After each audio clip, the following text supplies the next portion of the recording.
Olá, galera de Curitiba, ótima semana a todos. Segundou, papai, hein? E chama, Brasil, que aqui é o Josué. E aí, Nandinho? Ô, Nandinho. Começamos a segunda e vamos finalizar a sexta, né?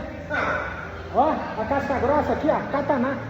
O cliente estava tendo dificuldade para abrir essa capota marítima, vamos resolver essa situação, né, Nandinho? Acabou a dificuldade, acabou a dificuldade, né? Mais uma capota retrátil elétrica dos nossos parceiros da Queco, para o cliente ter vedação, segurança e praticidade. Sempre, né? E a Maverick da mesma forma, né? É uma lá, outra cá. Uma capotinha, só que essa aqui o cliente queria manual. Ele disse que quer fazer uma musculação, abrir e fechar no braço. Aí vamos resolver a situação também, né, E Nandinho? além de fazer a musculação, fica com o braço definido e as coisas ficam protegidas, né? Ei, Brasil, ele vem ser feliz com a gente. Casa das Capotas de Curitiba.